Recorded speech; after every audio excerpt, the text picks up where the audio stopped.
कबीर जी अपने पुत्र को कह रहे, बेटे चाकी में जो दाना पड़ता है वो पिस जाता है, ये संसार चक्र है, इसमें कोई नहीं बचा है। तो पाठ खोल के, बेटे ने कहा पिताजी मैं चक्की खोल के देखना चाहता हूं कोई बचा कि नहीं बचा। खोला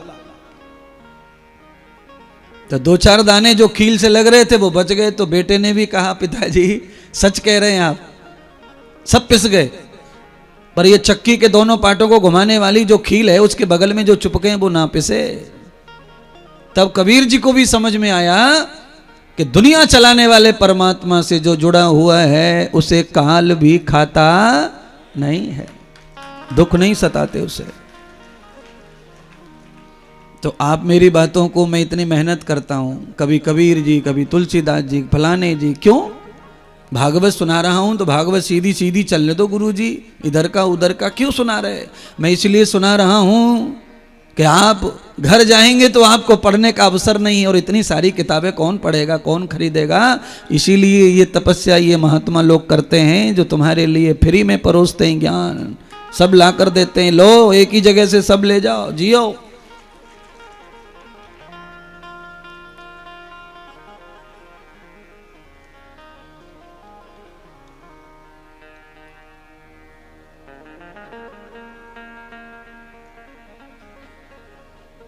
तो भगवान कहां मिलेगा, कैसे पकड़े भगवान को अपन। तो भगवान की राह दिखाने वाले जो गुरु लोग हैं आपने उनको पकड़ना है बस। जिसने गुरुदेव को पकड़ लिया वो सीधा भगवान को पकड़ लिया, ऐसा मानकर चलते रहो, बिल्कुल संशय नहीं करना, बिल्कुल परफेक्ट जा रहे हो, वहीं पहुंचोगे।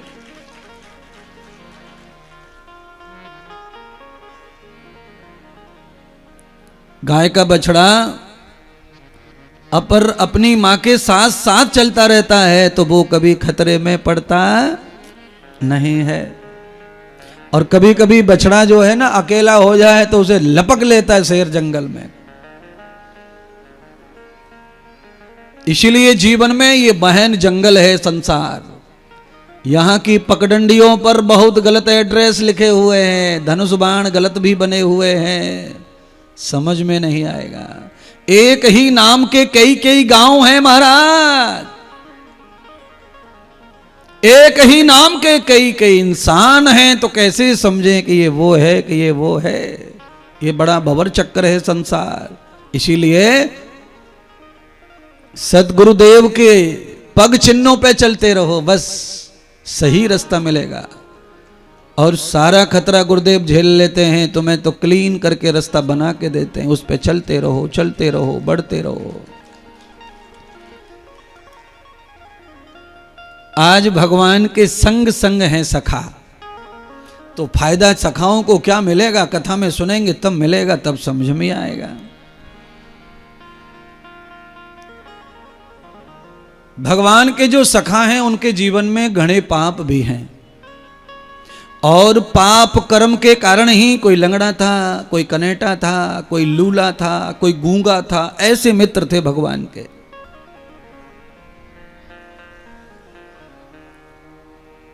तो पाप के कारण ही आदमी लंगड़ा होता है, जन्म से गूंगा होता है, अंधा होता है, कोई पाप रहता है, उसके परिणाम स्वरूप ऐसा होता है।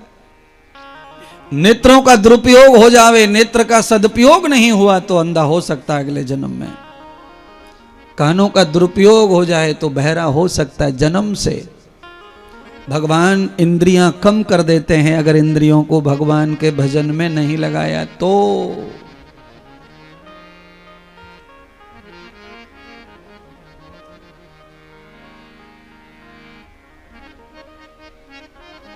आपने जो इंद्रियां लगाई हैं चाटने चूटने में, आगे चल के ये बीमार पड़ेंगी।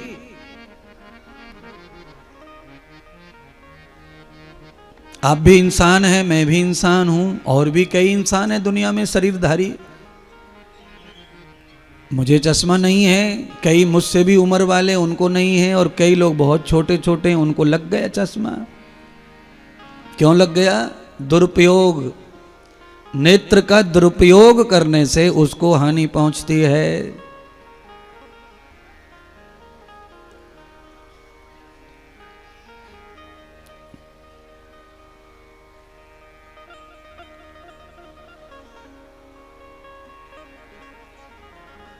साधन सुविधाएं जो आर्टिफिशियल हैं, इनका प्रयोग कम से कम जीवन में हो, ऐसा कुछ जीवन जीने की कला सीखो।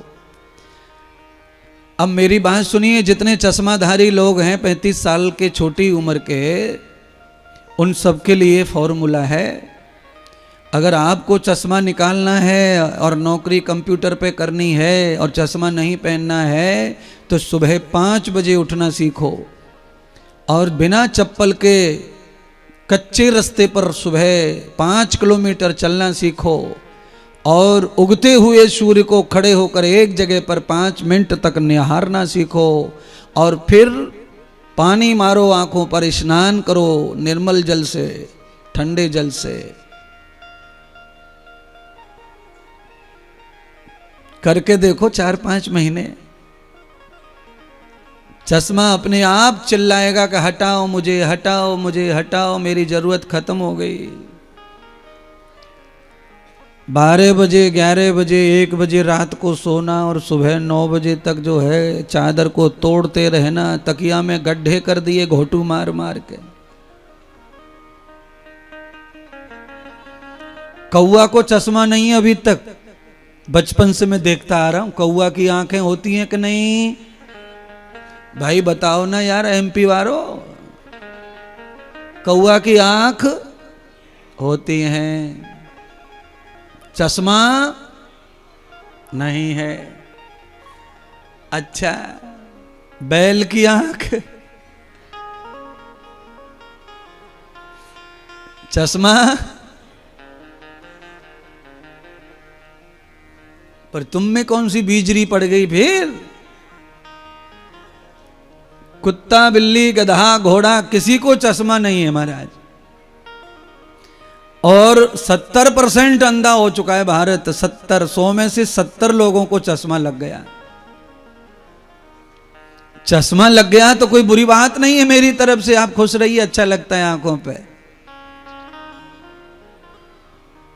पर किसी के भी नकली सहारे पर जीना ठीक नहीं है हमारे लिए। कोशिश ये की जाए कि चश्मा जो है शौक मौज के लिए होना चाहिए, धूल मिट्टी बचाने के लिए, देखने के लिए चश्मा ठीक बात नहीं है। परमात्मा ने जो नेत्र दिए हैं, परमात्मा ने जो कान नाक दांत दिए हैं, वो बराबर रहें। वेद का एक मंत्र बोलते हैं,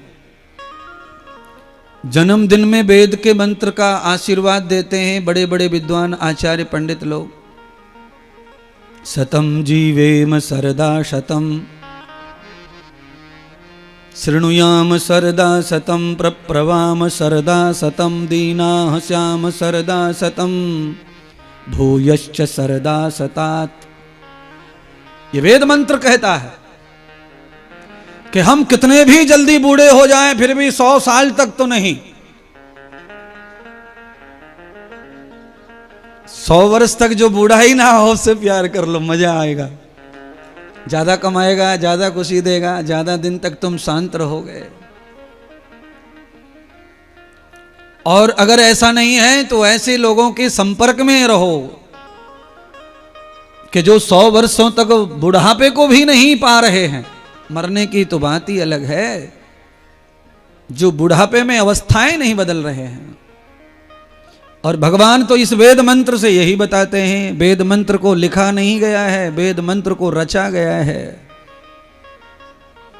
शतम जीवेम सरदः शतम, शतम प्रप्रवाम शरदः शतम, शृणुयाम। 100 वर्ष तक देखो, 100 वर्ष तक सुनो, 100 वर्ष तक चलो, 100 वर्ष तक बोलो। उसके बाद सोचेंगे ससुरा दांत बदलवानो कि ना, दाढ़ उखड़वानी है कि ना।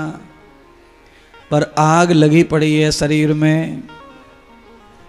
कई तो बच्चे बच्चियां ऐसी हैं जिनको 22 साल में ही दाढ़ उखड़वानी पड़ी। बोला 22-20 साल में दाढ़ उखड़ गई, दो दाढ़ उखड़ गई। अब ये का उपज रही है दोबारा, खत्म, लगा लो नकली। पर भगवान कहते हैं प्रप्रवाम सरदः, 100 वर्ष तक दांत बूढ़े नहीं चाहिए। देखिए मनुष्य का शरीर मेडिकल में दान करने की प्रथा है। मरने से शरीर पहले दान कर दिया जाता है। बहुत लोग दान करते हैं रिसर्च के लिए। वो इसलिए करते हैं कि मर जाने के बाद भी लीवर, किडनी, फेफड़े, हार्ट खराब होता नहीं है। नेत्र खराब नहीं होते मरने के बाद भी, इसलिए दान कर दिए जाते हैं, काम आ जाते हैं।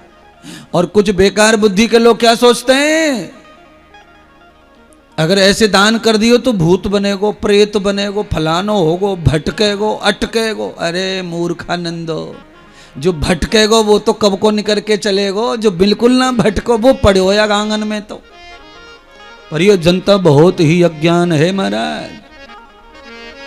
बोलिए, मेडिकल में शरीर को दान कर दिया जाए, मेरे हार्ट से कोई बच जाए, मेरी किडनी से कोई बच जाए, मेरे फेफड़ों से कोई बच जाए, मेरे लीवर से कोई बच जाए, मैं तो मर ही गया। और मरने के बाद भी हम किसी के काम आ जाए तो अगला जन्म सफल है। और ये कहते हैं कि भटकेगा भटकेगा भटकेगा। भटकेगा कौन? भटकेगा वो जो कमा के खा के सो के मर गया, वो भटकेगा। जो दान करके मरा है वो कभी भटकने वाला नहीं है। दान करने वाले को देवता कहते। मैंने आज पहले प्रारंभ में कथा में सुनाया कि देवता माने जो निरंतर निष्पक्ष देता रहता है बिना कुछ लिए, वो देवता है। बिना कुछ लिए क्या कौन कौन देते रहते हैं? जो लेते नहीं हमसे कुछ कभी भी और देते रहते हैं, वो कौन है? क्षिपजल पावक गगन समीरा, पंच तत्व मिल बनहूं शरीरा। अग्नि जलवायु पृथ्वी ऐसे देवता हैं, ये बिना दिए, बिना मांगे, बिना कुछ कहे निरंतर हमें दे रहे हैं महाराज। अच्छा सुनिए बबलू भैया, अगर किसी के घर में हमें भाड़े पे रहना पड़े 3 साल तो हम कितना चुकाएंगे? देख लो। और भाड़े पे रहने वाली जगह का एरिया जो कितना है मालूम है आपको? 15x30। 15x30 में 4-5 दीवार लगाई हैं, नाम डाल दिया किचन, बाथरूम, कमरा। लाओ 10,000 रुपये, लाओ 8,000 रुपये महीना है।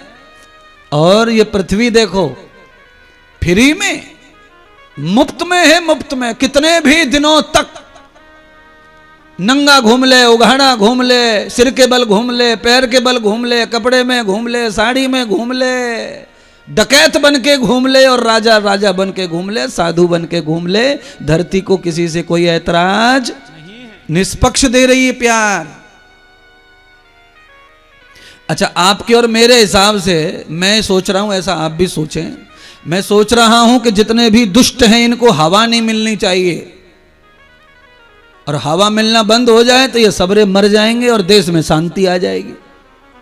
पर देवता है ना वो वायु देवता, वो निष्पक्ष काम करते हैं, वो दुष्ट को भी प्राण देते हैं, सज्जन को देते हैं, दुष्ट को भी देते हैं, इसीलिए वो पूज रहे।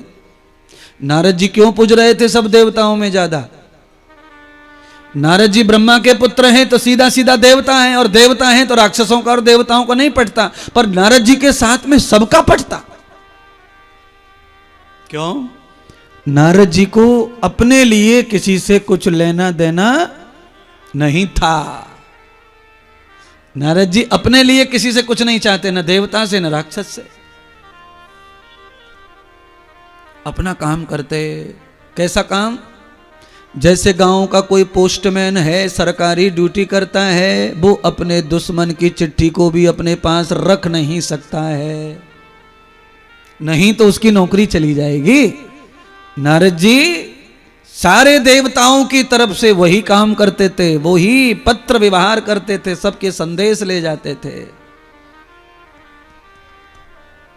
कथा इधर से उधर चली गई है, मैं लौट के आता हूं कथा में ही। समझाने के लिए कथा मैंने ये सुनाई, दृष्टांत दिया। भगवान के सखा जो हैं पाप कर्म के कारण लंगे बंगड़े थे, बने थे, भगवान ने सभी मित्रों को उनके पापों का नष्ट करने के लिए अपना साथ दिया। ये भागवत ये सिखा रही है कि पिछले जन्मों के कुकर्मों के कारण हम अंग विहीन पैदा होते हैं, पर अंग विहीन पैदा होकर अगर भगवान के ही भजन में जीवन गुजार दें तो फिर हमारा निश्चित कल्याण हो जाता है और हम धन्य हो जाते हैं, आनंदित हो जाते हैं। पहले भी कई लोग हैं महात्मा साधुओं में अंग विहीन। स्वयं भगवान सूरदास ऐसे हैं जिनको दर्शन देते थे कृष्ण भगवान, रोज दर्शन देते थे सूरदास को। सूरदास ऐसी लय में गाते थे पद कि भगवान कृष्ण रोज आते थे दर्शन देने, प्रकट हो जाते थे। अब सूरदास मंजे आप समझ गए, सूरदास माने बिना आंख वाला। ऐसे आज इस युग में भी ऐसे महात्मा बहुत हैं जिनको नेत्र नहीं है, पर भगवान का साथ करने की वजह से उनकी पूजा हो रही है, क्योंकि यही जरूरी है। अंग विहीन हो जाएं पाप कर्म के कारण तो फिर भगवान का ही कार्य हमें करना चाहिए, फिर हमें माया के प्रलोभन में नहीं पड़ना चाहिए। तो फिर हमारी इंद्रियां कोई भी न रहें तो भी हम संसार में परम सुख पाके ही संसार को छोड़ेंगे। नहीं तो महाराज अंग विहीनों को सुख नहीं है संसार में। पिछले जन्मों के पाप के कारण तो ऐसा अंग मिला, शरीर मिला है, और इस जन्म में भी संसार। तो मैं अनुरोध करता हूं कि किसी की आंखों से दिखना बंद हो गया है, किसी के कानों से सुनना बंद हो गया है, किसी के पैरों से चलना बंद हो गया है, उन सबको चाहिए कि वो अब भगवान का ध्यान करें, इधर उधर की आया माया को थोड़ा छोड़ें, परमात्मा की शरणागति में जाएं।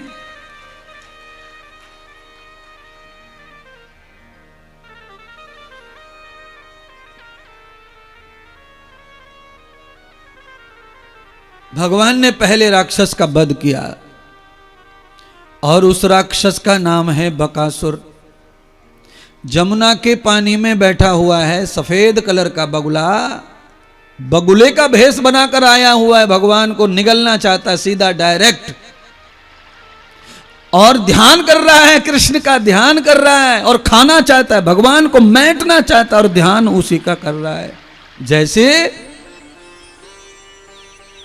किसी को पता चल जाए कि ये बैंक से 5 लाख लेके जा रहा है तो कुछ लोग फोन करके रास्ते में 10 गुंडों को बिठा देते हैं।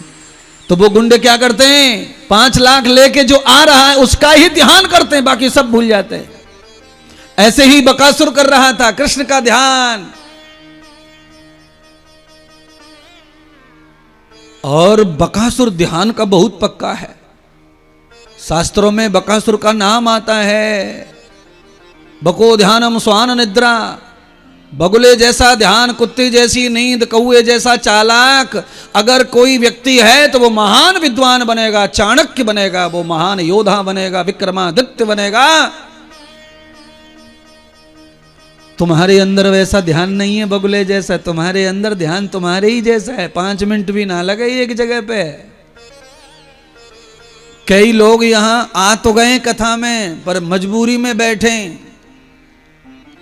क्योंकि घर से जब चले तभी टाइम फिक्स करके चले, 10-15 मिनट बैठेंगे और हाजिरी लगा देंगे जिससे नाराज ना हो गांव वाले, और फिर आ जाएंगे। क्यों? ध्यान मनुष्य का है ना, बुद्धि बगुले की थोड़ी है। अगर बगुले की बुद्धि में ध्यान कम होता, मनुष्य की बुद्धि में ज्यादा होता, तो इस लोक में मानव का ही नाम होता, बगुले का नहीं। विद्यार्थी के 5 लक्षण बताएं इस लोक में, तपस्वी के 5 लक्षण बताएं इस लोक में। काकचेष्टा बको ध्यानम स्वान निद्रा तथैव च अल्पहारी ग्रह त्यागी विद्यार्थी 5 लक्षणम। घर के प्रति जिसे मोह नहीं है और खाने के प्रति जो रसिक नहीं है, कौए जैसा चतुर है, बगुले जैसा ध्यानी है और कुत्ते जैसी नींद है, वो तपस्वी बन जाता है, महान बन जाता है?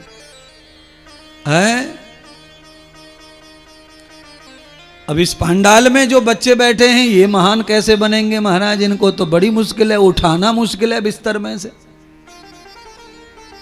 पूजा हो गई, पाठ हो गया, शंख बज गो, घंटी बज गई, पप्पा चले गए ड्यूटी पे, तब तक लाला लाली जगने को नाम ना ले रहे हैं। मम्मी कई बार आ गई, हिला के चली गई तकिया, कभी चादर, कभी हाथ, कभी पैर। पैर हिला के गई मम्मी तो लाला ने क्या कर लियो मालूम है? दोनों पैर सकोड़ के गूंजा बन के सो गया। पैर सकोड़ लिए पर जगना नहीं चाहता। और वेद कहता है उत्तिष्ठितम ब्राह्मणा उत्तिष्ठितम पुरोहिता जागरयामी।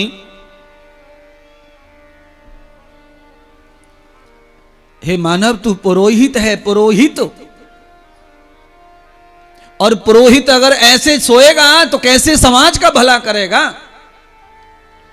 पुरोहित माने पूजा पाठ करने वाला पंडित नहीं है। इस वेद मंत्र में, इस वेद मंत्र में प्रत्येक मनुष्य को पुरोहित संबोधित किया गया है। पुरोहित माने परहित करने के लिए मानव का जन्म हुआ है। और जो परोपकार नहीं करता है वो मानव के रूप में कलंक ही है और कुछ नहीं है।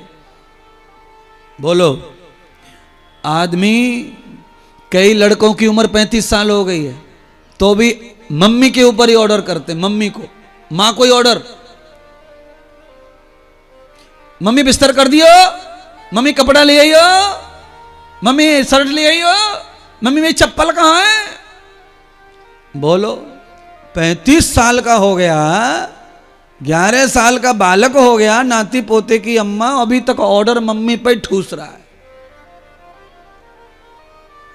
ये क्या है? ये कलंक है मानव नाम पर, मानव की जगह ये कलंक है। दोबारा मौका मिलने वाला नहीं है।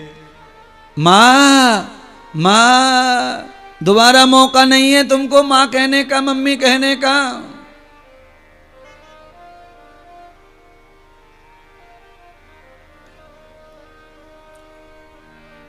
पापा के चप्पल जूते, मम्मी की चप्पल जूते, बेटी और बेटा को पैर में फिक्स आने लगे, उसी दिन से मम्मी पापा को भगवान मानना शुरू कर दो।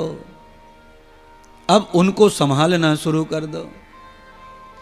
कितनी बढ़िया बात महाराज बता रहे, पर हम ना सुनेंगे महाराज इस बात को। ये बात नहीं मानेंगे महाराज हम, क्योंकि हमको तो मम्मी पे चढ़ चढ़ बैठना है। ये तेरी बातन ने मान के हमें छोटे क्यों बने? ऐसी उंगली करे मम्मी पप्पा की ओर।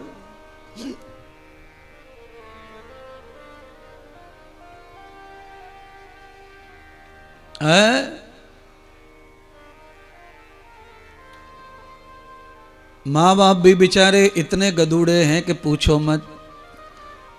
एक बार ऐसा कर दिया, उसी समय उस औलाद का त्याग कर देना चाहिए, क्योंकि ये अब तुम्हारा नहीं है। और जो हमारा नहीं उससे लालच करना तो अज्ञानता ही है ना। अच्छा बोलो, ताजमहल के प्रति हम लालच करें तो हम कितने मूर्ख हैं? ईमानदारी से बताओ ना, कितने मूर्ख हैं फिर है? क्योंकि वो कभी मिलने वाला, क्योंकि वो है ही नहीं मेरा, तो लालच करके फायदा क्या होगा? औलाद जब ऐसे कर दे कीप साइलेंट,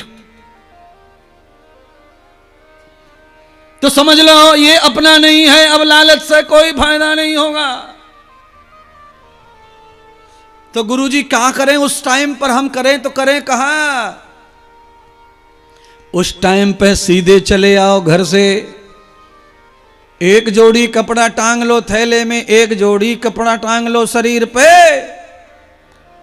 बस एक जोड़ी कपड़ा नहाने धोने बदलने के लिए, आपत्ति काल के लिए साथ ले आओ और आ जाओ कथा में। बैरागढ़ टेकनपुर में जब तक कथा चल रही है तब तक तो यहाँ पांडाल बना हुआ है, और कथा विश्राम होगी तो सीधे थैला उठाओ और बिना टिकट के वृंदावन पहुंच जाओ।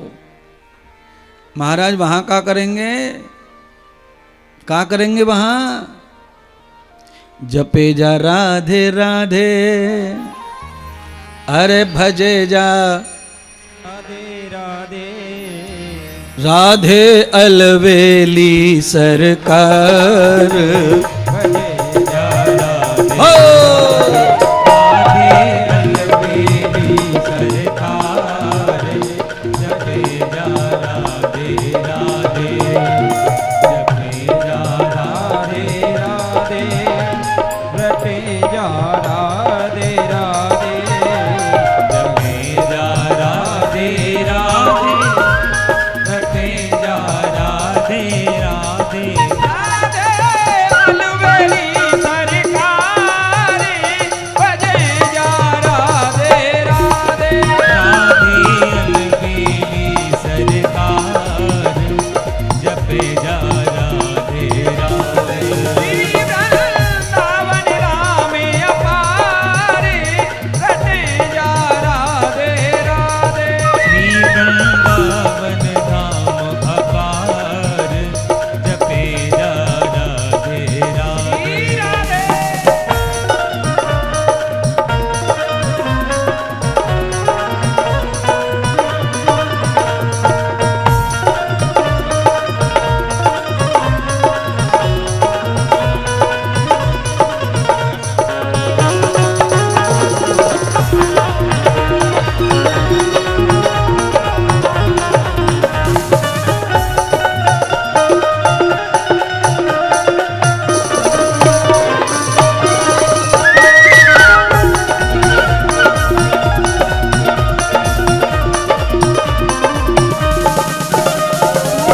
वृंदावन में आयो, कजी राधे नाम लगायो, वृंदावन में आयो, तेने राधे नाम गायो, वृंदावन में आयो, कजी राधे नाम गायो, वृंदावन में आयो, तेने राधे नाम गायो, परिक्रमा जीवन को धिक्कारे, जपे जा राधे राधे, श्री वृंदावन धाम अपार, जपे जा राधे राधे, श्री वृंदावन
की लीला मति समझो गुड़ को चीला।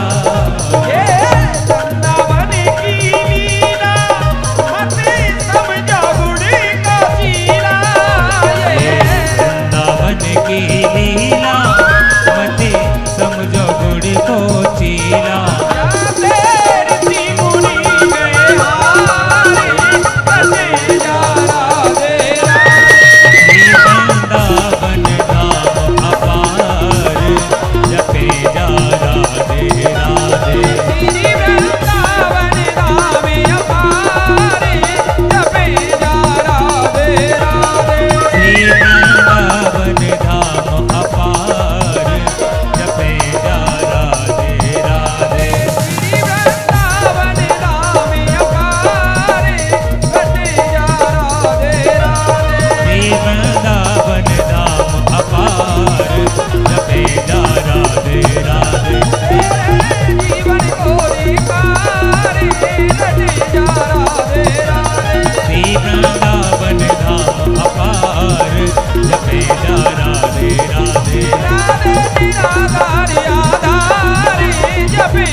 श्री राधा रानी सरकार की जय।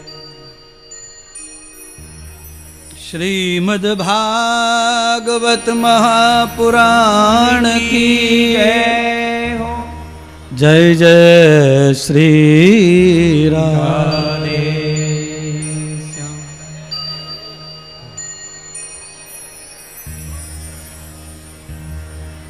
जिसके प्रति आपको लगे कि ये विरोध है तो उसके साथ आपका रिलेशन खत्म,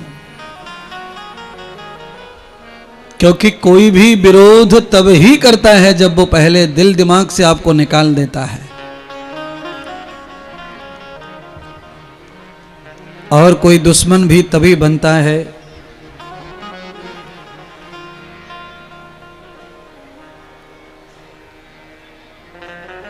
स्वयं भगवान जो है कंस के दिल में नहीं है। और सामान्य लौकिक व्यवहार में अगर देखें तो कृष्ण और कंस जो है मामा भांजे हैं।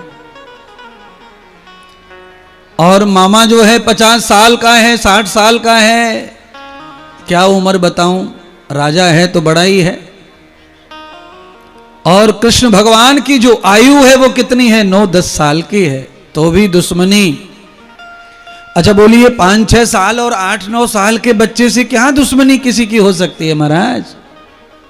और वो भी अपने बहन के पुत्र देवकी की औलाद से। ये लौकिक कथा है। और इसको थोड़ा और अच्छी कर लें पारमार्थिक, तो ये कहिए कि भगवान से भी विरोध करने वालों की कमी कुछ नहीं है संसार में। जब तक अच्छा मानते हैं तब तक अच्छा मानते हैं, नहीं मानना है तो नहीं मानना है, फिर बुरा मानना है तो बुरा कहना है। आवश्यकता ये नहीं है कि आज कोई पैर धो के पी रहा है तो कल भी पिएगा, नहीं, कल वही बड़ा दुश्मन हो सकता है। आवश्यकता ये नहीं है कि आपके खिलाने से बच्चा हंस रहा है तो आगे भी हंसता और हंसाता रहेगा, ना, हो सकता है आगे आंसू भर भर के रुलावे। सारी माताएं यही कहती हैं कि बच्चा पहले ऐसा नहीं था गुरुजी, पहले ऐसा नहीं था गुरुजी, पहले ऐसा नहीं था। मैंने कि पहले ऐसा क्यों होगा, दाढ़ी कहाँ थी पहले, अब दाढ़ी आई है ना। बाल गाल पे आ जामे, बगल में आ जामे, बाल उगने पर आदमी की बुद्धि बहुत ज्यादा परिवर्तन करती है। कितना भी कर सकती है महाराज, उसकी लिमिट ही नहीं है। चाहे स्त्री हो चाहे पुरुष हो, शरीर पर जब बाल उगने लगते हैं ना खोपड़ी के अलावा, तब जब आदमी का परिवर्तन का टाइम होता है अंदर और बाहर, उस समय विशेष सत्संग की जरूरत है, उस समय विशेष महात्मा की जरूरत है। इसीलिए हमारे पूर्वज बचपन में ही गुरु बना लेते थे अपने को। छोटेपन से गुरु। राम जी के बाल आएंगे, लक्ष्मण के बाल आएंगे, भरत के बाल आएंगे, तो कहीं दूसरों की तरह गड़बड़ ना हो, इसलिए दशरथ जी ने 5 वर्ष की उम्र में ही वशिष्ठ मुनि के शरणागति कर दिया।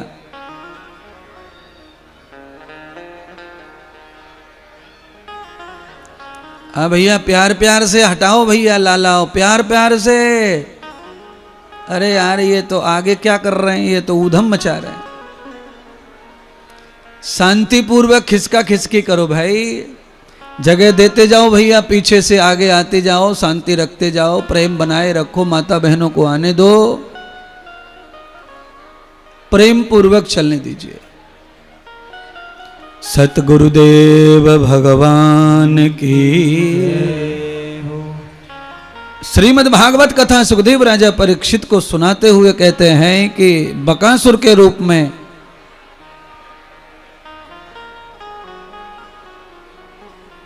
कंस के पहले दूत का भेज करके भगवान ने उसका वध कर दिया। क्यों? बकासुर जो है विचार से बहुत गंदा, सकल सूरत से, कलर से बहुत बढ़िया। बकासुर की कथा की वजह से मध्य प्रदेश में मजाक मजाक में एक शब्द तैयार हुआ, कहावत, और वो कहावत है कि ये बगुला भगत जा रहे हैं। कौन से भगत? हाँ महाराज, बगुला भगत। अगर मैं बगुला भगत का विश्लेषण करूंगा तो लोग कई नाराज हो सकते हैं, परेशान हो सकते हैं। संडे को अंडा और मंडे को शिवजी पे जल, ये कौन सा भगत है? समझ गए? दसवीं को मांस मुर्गे का और एकादशी को व्रत, ये कौन सा भगत है? बिल्कुल सही कह रहे महाराज। दसवीं के दिन सास का खोपड़ा भो रहा है बहू ने, 16 टांके आए हैं और एकादशी को व्रत कर रही है। आज तो मैं चावल को नहीं खाऊं, गेहूं ना खाऊं, मैं आज कच्छू ना खाऊं, कृष्ण ने आज ही मना के छोड़ूंगी। और रात को टांके लगवा के सास आई है। ये कौन सी भगतानी है? अरे बोलो मैया। ना बोलेंगी मैं समझ गयो कि तुम पे ठीकरा फूट रहे।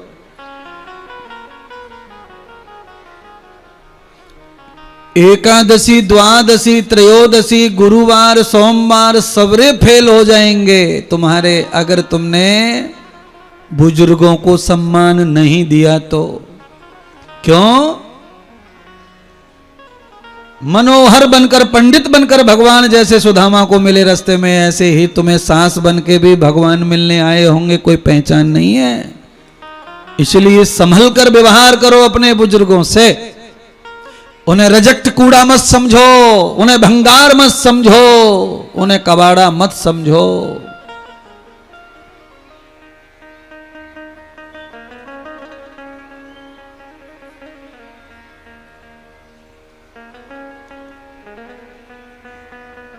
जिस घर में बुजुर्ग नहीं है उस घर में ज्यादातर ताले लटके रहते हैं। आपको भरोसा नहीं है तो यहीं चले जाओ, आप टेकनपुर के यही क्षेत्र में बीएसएफ एरिया में चले जाइए आप। जिस घर में बड़े बूढ़े नहीं है उस घर में ताला लटका रहे हर समय। लगभग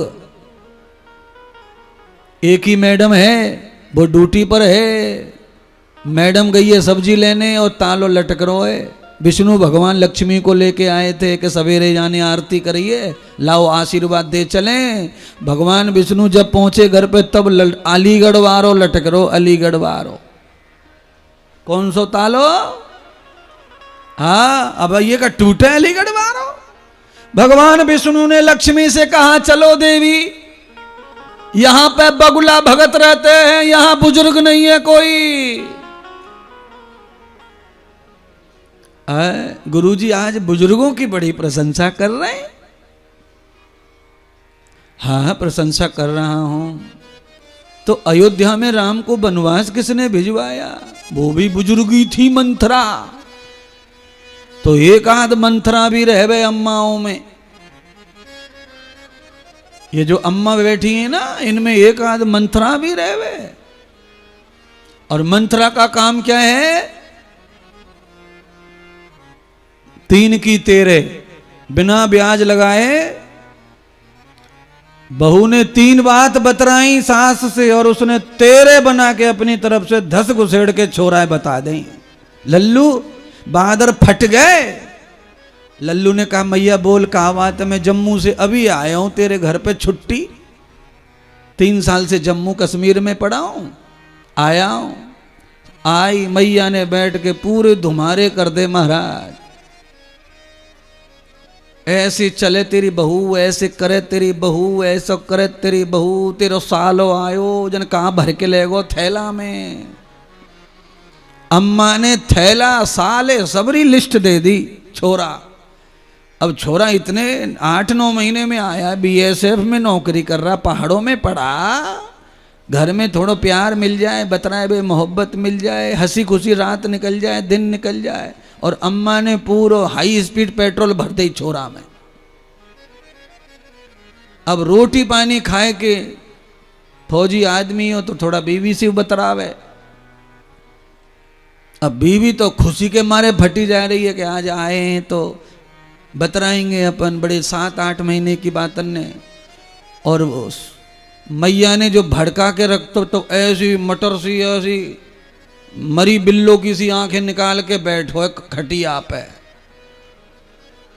और वो खुशी के मारे बेचारी कभी केसर को दूध पिला रही है, कभी घी भर के पानी हाथ की खवा रही है कि आज मेरे फौजी आए, और वो आंख मटेर रहो। आया वो भी प्यार लेके ही था, इतने थैला भर के लाया क्रीम पाउडर के, पर सास ने आग जो ऐसी लगाई है दूसरे थैले पे तालो डाल दियो। ये बेचारे बीएसएफ वाले सब समझ रहे गुरुजी आप कितनी बात जानते हो, सब हमारी बता रहे हो तुम तो। ऐसा ही होता आ रहा है महाराज, हम तो रिटायर हो गए, कई बार ऐसा फंदो पड़े हो हमारे संग में। तो कई बार तो आदमी छुट्टी आवे और ऐसे को आए और ऐसो ही गयो, एक दिन हंसी खुशी शांति नहीं मिली। कहने का अर्थ यह है कि कुछ माताएं कुछ पिताएं बगुला भगत होते हैं, ये बताना चाहता हूं। गुटखा दारू बीड़ी सिगरेट जुआ झुट्टा पुट्टा ये सब छोड़ के फिर आप 1 सेकंड क्षण भर भजन कर लो भगवान का, भगवान उसी में रीझ जाते हैं। पर बगुला भगत बन के करोगे तो तुमको उल्टी ही खानी पड़ेगी। भगवान श्री कृष्ण ने बगुला की गर्दन मरोड़ दी और पानी में फेंक दिया, उसको जमुना में बहा दिया, मार दिया, मरोड़ के फेंक दिया उसको। और बगुला कब से इंतजार कर रहा था कृष्ण आएंगे आएंगे, आए तो ये हाल किया। क्यों? गोस्वामी तुलसीदास रामायण में बढ़िया चौपाई लिखते हैं, निर्मल मन जन सो मोह पावा,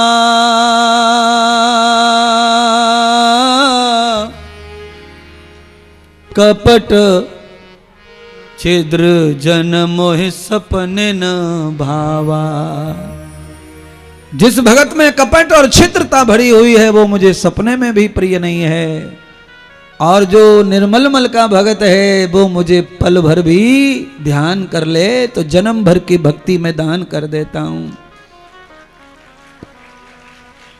अब तो आपको ये सोचना पड़ेगा कौन सा भगत बनना है आपको। चालू वाला भगत बनना है कि नहीं, वो आपकी इच्छा है। अब आप सोचो क्या करना है। मैं तो ये चाहता हूं कि भगवान को सपने में भी हम दिखें, ऐसी भक्ति करो, ऐसा जीवन करो। बोलो, या फिर हमें भगवान दिखे ऐसा जीवन कर लो, ऐसा प्रेम कर लो। पर कपट छिद्र वाला कुछ मत करिए।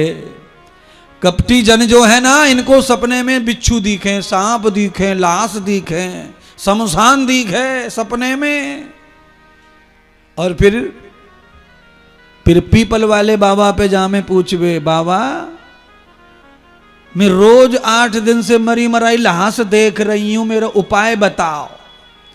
तो बाबा कहता है कि उपाय यह है कि तुम्हारे इर्द गिर्द यमराज घूम रहे हैं,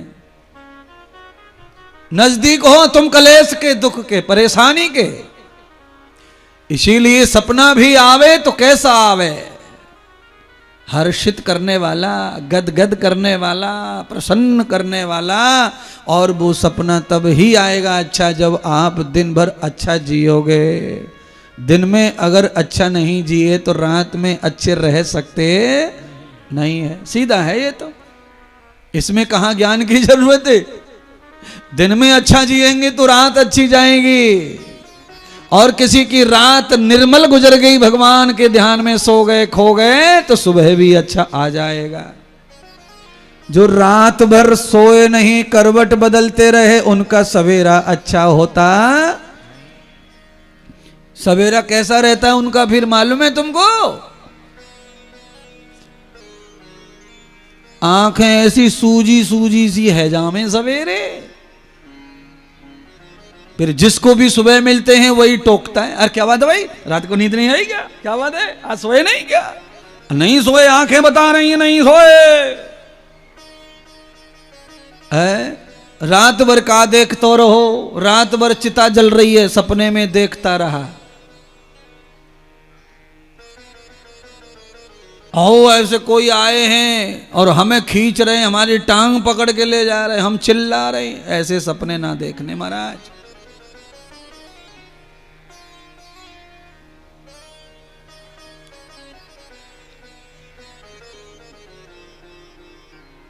है सपने हमेशा मनोहर देखो, हर्षित करने वाले सपने आने चाहिए। चाहे दिन हो चाहे रात हो, सोते हुए या जागते हुए सपनों को देखो, पर हर्षित करने वाले चाहिए, जगत का कल्याण करने वाले सपने चाहिए, मनोहर दिव्य सपने चाहिए। सपने चुनना बुरी बात नहीं है, पर सपने अच्छे देखो, जागृत देखो, विवेकपूर्ण देखो सपने। सेक चिल्ली वाला सपना कभी नहीं देखना चाहिए।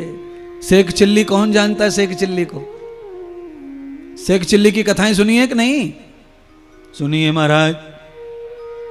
सेक चिल्ली सपने देखा करता था कि ये चंद्रमा मेरा हो जाएगा एक दिन, ये सूर्य पे मैं शासन करूंगा, और जितने भी पहाड़ हैं सोने के सब मेरे होंगे एक दिन। और शेख चिल्ली सपने लिखता था डायरी में, इसीलिए कहावत बनी है, अरे यार काय को शेख चिल्ली बन रहा है, लेना न देना, चुपचाप अपने रिक्शाएं चला और खा और कमा। तो कहाँ ये सपने फालतू का, क्योंकि देने वाला जब देता है छप्पड़ फाड़ के देखता है, फिर देखना नहीं पड़ता सपना फपना कुछ भी, दौड़ के आता है सब कुछ।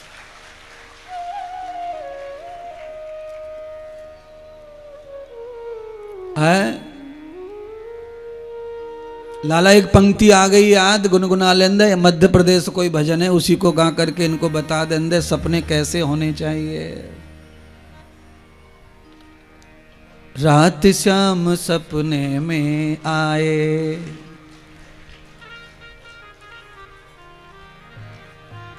रात श्याम सपने में आए, धैर्य पी गए, धैर्य पी गए, धैर्य पी गए, सर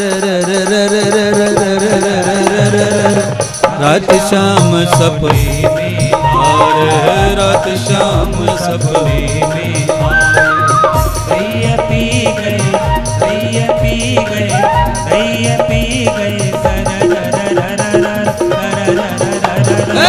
रात श्याम सपने में आए, रात श्याम सपने में आए।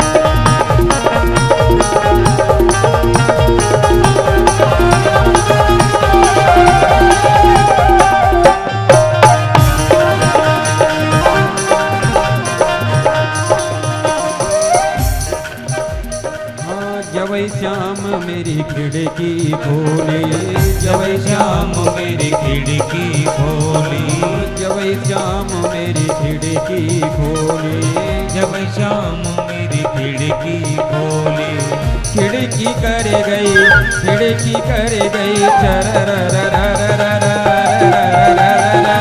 रात श्याम सपने में आए, रात श्याम सपने में आए, सैया पी गए, सैया पी गए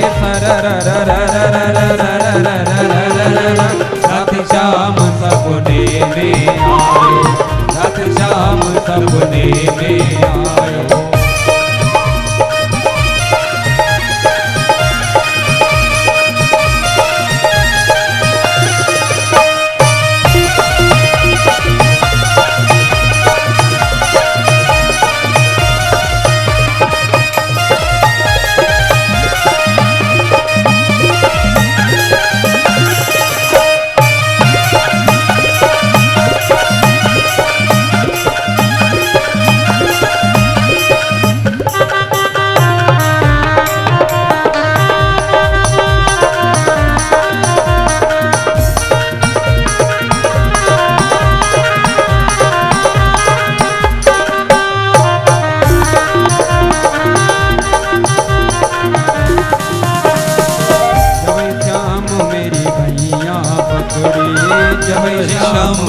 भैया पकड़ी, जब श्याम मेरी भैया पकड़ी, भैया पकड़ी, भैया पकड़ी, भैया मेरी भैया पकड़ी, जब श्याम मेरी भैया पकड़ी, भैया कर गई, भैया कर गई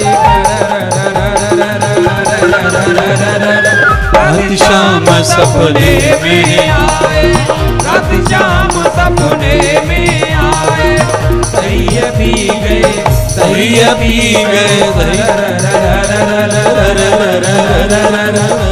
श्याम सपने में आए, रात श्याम सपने में आए, रात श्याम सपने में आए, रात श्याम सपने में आए।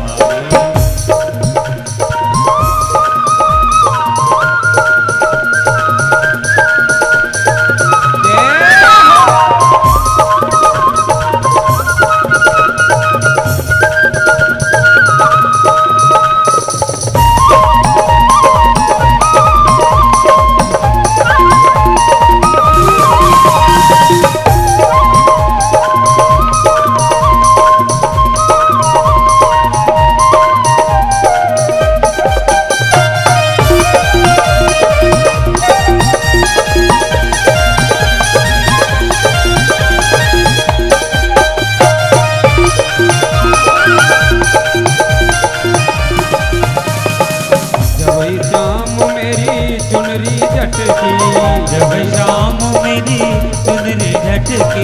जब शाम मेरी चुनरी झटकी, जब शाम मेरी मुरली झटकी, मुरली मुरली पकड़ी, जब श्याम मेरी चुनरी झटकी, मुरली कर गई, चुनरी उड़ गई, श्याम सपने में आए, रात श्याम सपने में आए, सैया पी गए, सैया पी गए, रात श्याम सपने में आए, रात श्याम सपने में आए, रात श्याम सपने में आए, रात श्याम सपने में आए। सतगुरुदेव भगवान की जय। हो। बोली श्री बांके बिहारी लाल की जय, जय श्री राधे। सच्चे सपने का केवल भजन गाया है, देखो कितना आपको आनंद आया। सचमुच में ऐसे ही सपनों का दर्शन होवे तो ठीक है।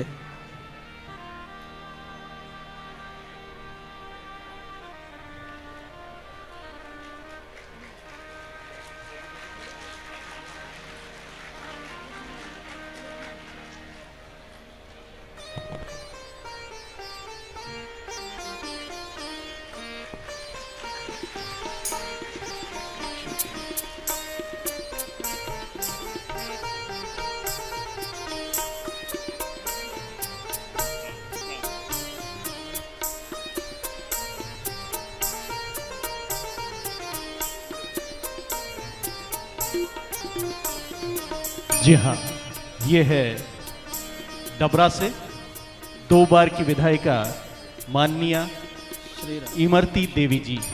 इनका तालियों से आप आभार, स्वागत, अभिनंदन आप श्री के अपने श्री राधा किशोरी सेवाधाम परिवार की तरफ से।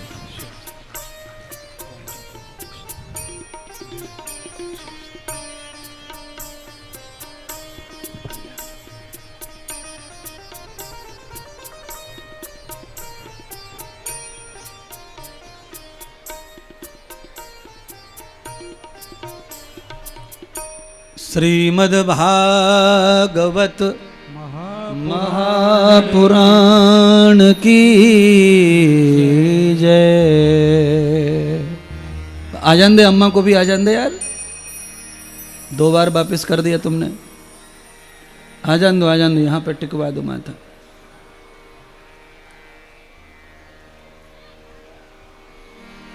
सदगुरुदेव भगवान सुखदेव राजा परीक्षित को कहते हैं कि आज भगवान कृष्ण जी के माध्यम से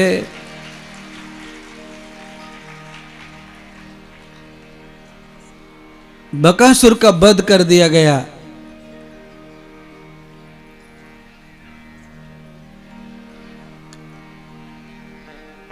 सखाओं के साथ भगवान वृंदावन के आगे मार्ग पर बढ़े। भगवान को अघासुर नाम का दैत्य मिला जिसने अजगर का रूप बना रखा है, मुंह फाड़ के पड़ा था। भगवान के सखाओं सहित भगवान को निगल गया, क्योंकि दुर्जन रूप बदलकर जब प्रहार कर देता है तो वो घायल करता है। भगवान के सामर्थ्य से बच जाइए, आप बच सकते हैं।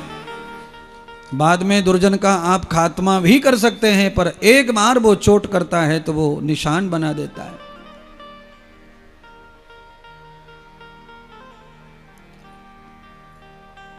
अघासुर कहते हैं पापों का ढेर। अत्यधिक पापों का प्रलोभन उजागर हो जावे तो वो अघासुर के संकट में पड़ जाते हैं। तो किसी जन्मों के पाप होंगे ग्वाल वालों के, तो आज उन्हें पाप का फल भोगना पड़ा। अघासुर उन्हें निगल गया, पेट में डाल लिया। पर अच्छी बात यह है कि सभी सखा भगवान कृष्ण के संग में थे। संग का बहुत बड़ा प्रभाव जीवन पे पड़ता है।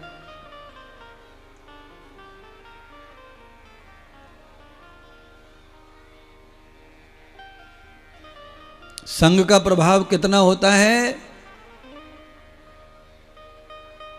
हमारी विधायिका जी आई हैं इमरती देवी जी, उनके संग के कारण कितने लोग अंदर घुसे आए। बिना विधायिका के आते तो वहीं बैठते जहां जगह बनाई हुई है पीछे आने वालों को। ये प्रभाव रहता है संग का।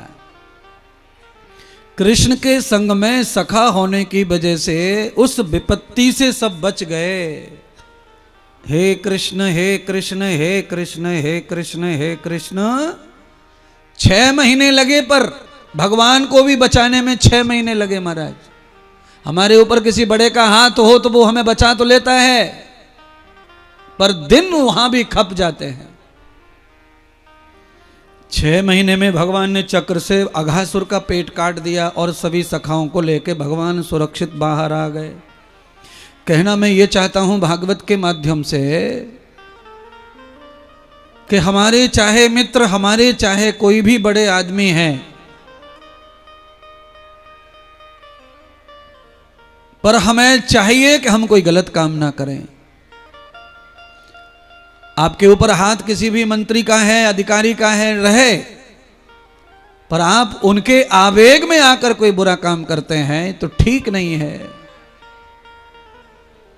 इसलिए जितना संग अच्छा हो, जितना संग बलवान हो, उतना ही सदाचारी जीवन जीना चाहिए, तो अच्छा चलता है। नेता, अभिनेता, कार्यकर्ता सबका। नेता के प्रभाव में आकर के अगर कार्यकर्ता गुंडागर्दी पे आ जाएं तो फिर दुकान ज्यादा दिन चलती हाँ, नेता कहते हैं भाई तुम अपने घर ही रहो, तुम्हारी वजह से हमारा भी बुरा हाल हो रहा है। तो इसीलिए अच्छे संग की वजह से हमें अच्छा ही जीवन जीना, हमारे जिनके हाथ हमारे ऊपर हैं उनका भी कभी बुरा ना हो, ऐसा जीवन जीना चाहिए। श्रीमती विधायिका जी के बारे में कल परसों यहां चर्चा हो रही थी जी, कि हमारे यहाँ ऐसी विधायिका हैं कि सबके छोटे छोटे कार्यक्रमों में भी वो हाजिरी लगाती हैं। तो मैंने सोचा कि इलेक्शन का ऊधम चल रहा है तो इसलिए कहीं बेचारे परेशान होंगे, पर आपने उनकी जो बातें हैं वो मैंने आज कही आपसे। देखो आप आई तो मैं बता रहा हूँ पीछे क्या बातें चलती हैं।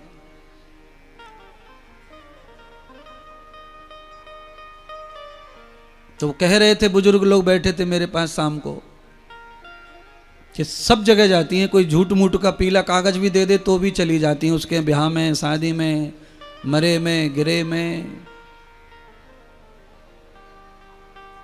तो आज आपका दर्शन भी कर लिया महात्मा ने, आप यहाँ भी पधारे, बहुत बहुत धन्यवाद आपका। सबका सहयोग किया, सबका साहस बढ़ाया। ये सारे लोग जो है अपने ही हैं, इनकी खुशी में शामिल हुए। और मैं तो कहता हूं ऐसे ही नेता को होना चाहिए, दूसरों की खुशी के लिए ही हम नेता को नेता मानते हैं।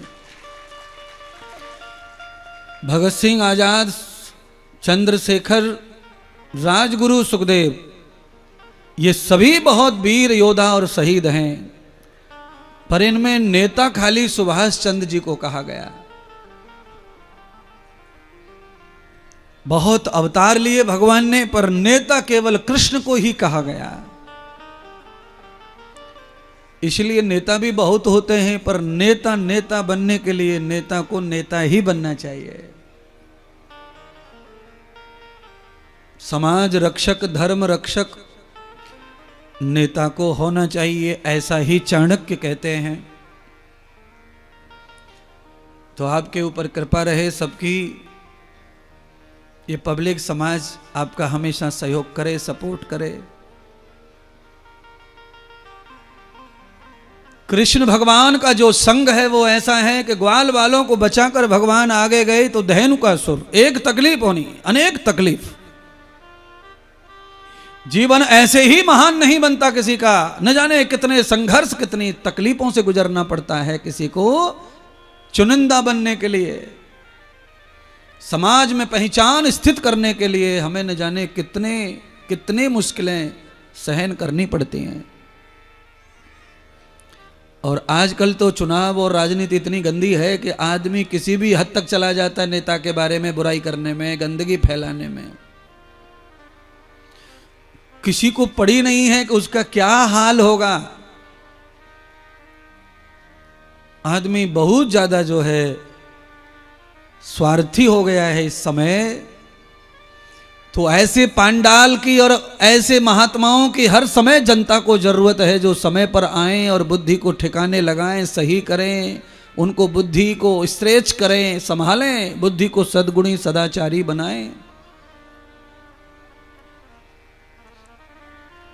हमसे भी अच्छा कोई वक्ता हो समाज सुधारने वाला, उसे बुलाओ।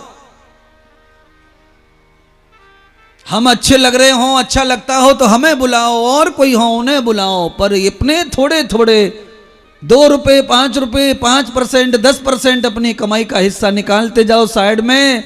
अगर मैं कहता हूं हर साल अगर ऐसा कुछ उद्योग यहां होता है 6-6 महीने में, तो तुम्हारी आने वाली जो पीढ़ी है वो तुम्हें पिताजी कह पाएगी, मम्मी कह पाएगी, दादी कह पाएगी, तुम्हें रोटी दे पाएगी। नहीं तो रोटियों के लिए तरस तरस के मर जाना। बैंक में पैसा होगा पर रोटी थाली में नहीं होगी। ऐसा युग आ गया है।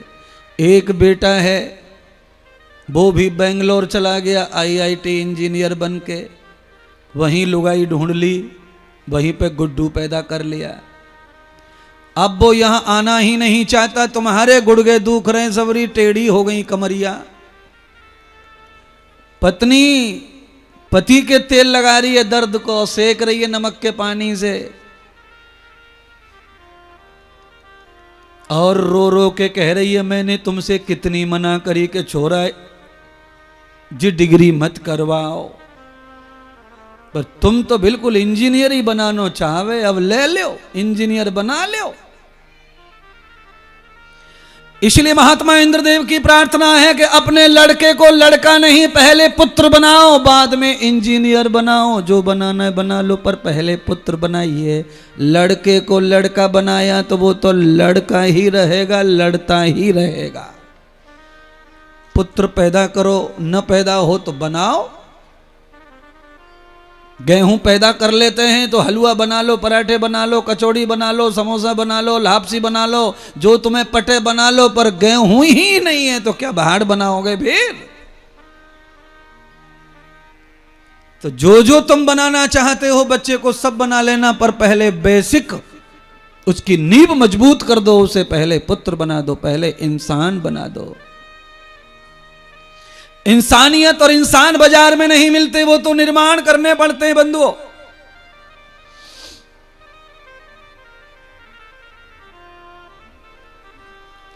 मलमूत्र के रास्ते जो बच्चे पैदा होके बाहर आते हैं उनसे आशा करना ठीक नहीं है। आने का मार्ग ही अच्छा नहीं है तो उनकी जिंदगी कैसे अच्छी होगी और उन पे सपने कैसे पूरे होंगे? मलमूत्र के मार्ग से आने का सिस्टम प्रभु का है, आने दीजिए, पर इतना ध्यान रखिए कि जिस मार्ग से आया है उस पर बहुत विशेष ध्यान देने की जरूरत है, नहीं तो वे उसी मार्ग पे चला जाएगा।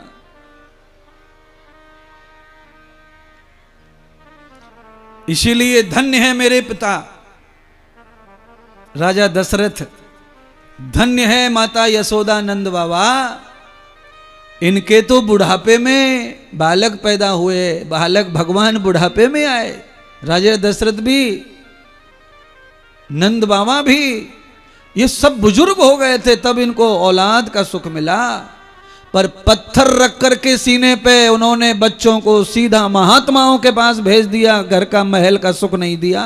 जाओ संदीपनी आश्रम जाओ, जाओ वशिष्ठ के पास जाओ, सोने के झूले में झूलने वाले राम नंगे उघाड़े खिचड़ी खा के पढ़ाई कर रहे हैं गुरु के पास। 11 साल खिचड़ी खाकर गरीबी भोग कर आए और सीधा भगवान बन के आए। तुम्हारे क्या बन के आते हैं कॉलेज से, मुझे वो बता दो। कुछ लोग चिढ़ जाएंगे, मैं कह दूंगा कॉलेज वालों को कुछ कुछ तो, महाराज कथा सुनाने आया है कि कॉलेज बंद करवावेगो। हाँ, गारंटी से कॉलेज बंद करवाना चाहता हूं और गुरुकुल खुलवाना चाहता हूं। गांव गांव में जिनकी कॉलेज है वो गुरुकुल खोल लो। गुरुकुल ज्यादा दिन चलेंगे, कॉलेज ज्यादा दिन चलने वाले ज्यादा नहीं चलेंगे। ये आर्टिफिशियल ज्ञान है, ये ज्यादा टिकने वाला ज्ञान नहीं पढ़ाया जा रहा है। टिकाऊ माल आएगा तो ज्यादा दिन टिकेगा। गौतम ऋषि कणाद ने गुरुकुल खोले और वो गुरुकुल आज तक चल रहे हैं। कम हो गए तो क्या है, मिटने वाले नहीं है। कॉलेज थे नहीं तो कॉलेज रहने वाले भी नहीं है। अरे किसी मशीन का ज्ञान पढ़ने के लिए इतने फड़फड़ा रहे हो, बताओ। पुराने जमाने में एस्कॉर्ड ट्रैक्टर पुरानो जो खरीद लेता था किसान, पूरे घर के लोग मैकेनिकल इंजीनियर हो जाते थे उसी ट्रैक्टर पे। पुराने जमाने में कोई यजदी गाड़ी खरीद लेता था, मोटरसाइकिल, उसी गाड़ी पर पूरा घर इंजीनियर हो जाता था।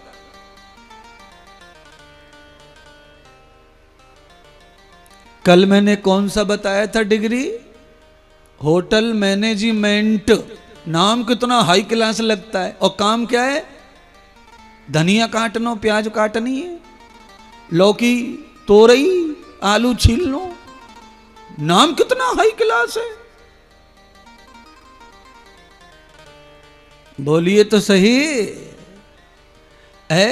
अभी बच्चा डिग्री लेके आता है, उसका नाम है सॉफ्टवेयर इंजीनियर है। और वह कल्लू को छोरा माने स्कूल ना देखो आंख इनते हो, और बैरिंग से ही कार बना दी अगले ने, बैरिंग थे टूटी बैरिंग, साइकिल की बैरिंग निकाल के गाड़ी बना दी अगले ने। उसको कोई नाम देने वाला नहीं है। बोलो, घिसी घिसाई बैरिंग निकाल के गाड़ी बना दी अगले ने, मोटरसाइकिल का इंजन फिट कर दिया, गियर बक्सा फिट कर दिया, खुद बैठ के जा रहा धुआंधार, और कोई पूछ ना रहा उसको बेचारे को।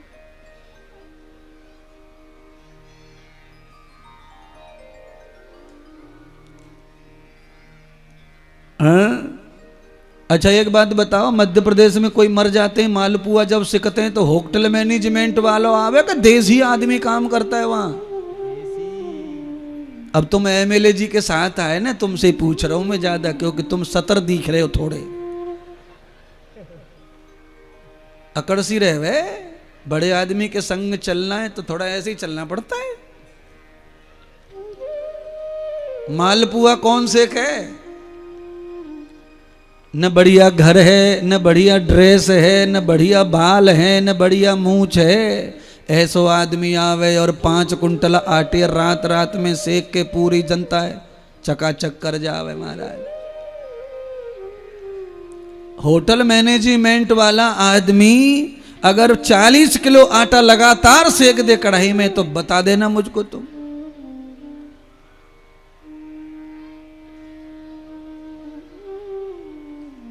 सब पढ़ाई आपके लिए उपयुक्त है, आप धन कमाओ, मशीन बनाओ, सब करो, सब ठीक है शिक्षा के रूप में, पर इन सारी चीजों के लिए मैं कोई आलोचना या बदनामी किसी चीज की नहीं कर रहा। मैं कहना चाहता हूं कि आप मनुष्य के रूप में पैदा हुए हैं तो पहले आपका कर्तव्य है कि आप पहले मनुष्य बने और फिर आप दूसरे राउंड में आपको जो पटे वो बने। आपको जो अच्छा लगे वो बन जाइए, कोई नहीं रोकूंगा, पर पहले मनुष्य बन जाइए। आदमी अगर मनुष्य बन करके कुछ डिग्री लेकर नौकरी करता है तो फिर वो उससे समाज का बहुत भला होता है, समाज का उद्धार होता है उससे। मानवता की कमी जिसमें रह जाएगी वो नौकरी में भी भला नहीं करेगा, मालिक को भी भला नहीं करेगा, कंपनी को भी भला नहीं करेगा, जिले को भी सही नहीं चलाएगा। अच्छा आपके हिसाब से बोलो, अगर डीएम साहब को रोजाना 1 बोतल लगती हो रोजाना, और रोजाना 1 किलो मीट मटन लगता हो, वो क्या जिला चलाएगा हमारा? सीधा यही समझ लो, जिस जिले के अधिकारी को रोज ये लगता है, जिसको अपनी ही लाइफ का होश नहीं है, वो तुम्हारे लिए कैसे लाखों लोगों का होश करेगा? इसीलिए पहले मानवता बहुत आवश्यक है, सब नौकरियों में, सब पदों पर। कथा कहने वाला जो व्यक्ति है, अगर उसके पास में आचरण नहीं है तो वो भी समाज के लिए हानिकारक है, नुकसान पहुंचाएगा समाज को। और वो कौन कहलाएगा? जो अभी कथा सुनी आपने 15 मिनट पहले, मैंने कहा ना, बकासुर बगुला भगत। तो मैं आपसे करवर्ध प्रार्थना कर रहा हूं कि बगुला भगत नहीं बनना अपने को। चाहे दुनिया जाने न जाने, पर सच्चा भगत बन के 2 मिनट भी भजन करें बहुत है, पर सच्चे रहो, काम आते रहिए समाज संसार परमात्मा के। परमात्मा तीसरी जगह गए, धैनुकासुर मिला, बकरियों में घुसा बैठा और बकरे का भेष बना लिया, सींग से फाड़ दूंगा कृष्ण को आज। परमात्मा ने कहा इसे मारेंगे नहीं भाई, ये काम की चीज है, इसे नष्ट नहीं करना है। तो भगवान ने धैनुकासुर को उठा करके ब्रह्मलोक में फेंक दिया। धैनुकासुर का अर्थ ज्ञानियों ने किया, धैनुकासुर कहते हैं ब्लैक मनी को, काला धन। धैनुकासुर, जिस पैसे से कभी दान नहीं हुआ हो, जिस पैसे से कभी भंडारा न हुआ, जिस पैसे से गरीब दीनहीन की मदद नहीं हुई, जिस पैसे से राष्ट्र का संचालन नहीं हुआ, जिस पैसे से कभी सत्संग कथा नहीं हुई, और वो कमरे के कमरे भरा पड़ा है, वो धैनुकासुर है, वो राक्षस है। वो तुम्हें लेके डूबेगा, वो तुम्हें खत्म कर देगा, चैन नहीं रहने देगा, नींद नहीं आने देगा। तो भगवान ने उसे जलाया, मारा नहीं, उसे ब्रह्मा जी को दे दिया। जिनके पास में वेद बुद्धि है, चतुर्बुद्धि है, 4 मुख वाले, 4 बुद्धि वाले हैं, उन्हें दान कर दिया। धेनुकासुर लक्ष्मी बन गया, शुद्ध हो गया धन। धन की शुद्धि केवल परमार्थ में है बंधुओं। धन को लक्ष्मी मानने वालों से मैं प्रार्थना करूंगा कि धन को लक्ष्मी ही रहने दो, उसे शैतान मत बनने दो। गुटखा की दुकान पे जाएगा, सिगरेट की दुकान पे जाएगा, अब यहां किराने वाले तमाकू पान वाले होंगे, वो मुझे गाली देंगे, है महाराज तुम तो डायरेक्ट ना बोल रहे हो सबसे। हाँ मैं तो ना बोल रहा हूं, मुझे तो करोड़ों लोग सुन रहे हैं टीवी पर। अगर तुम्हारा पैसा इस काम में जाता है, दारू धक्कड़ मांस मटन जुआ सट्टा, तो वो शैतान है इसलिए गया, और वो तुम्हें भी शैतान बना देगा, छोड़ेगा नहीं। गुटखा खाने वाले सुबह सुबह मुंह उठ के जरा शीशा के सामने हंस के देखो, उसने तुम्हारे मुखड़े को कैसा बना दिया है, देख लो एक बार। अगर तुम्हें लगे कि मेरा मुंह पे कोई असर नहीं है तंबाकू गुटखे का, तो रोज खाओ।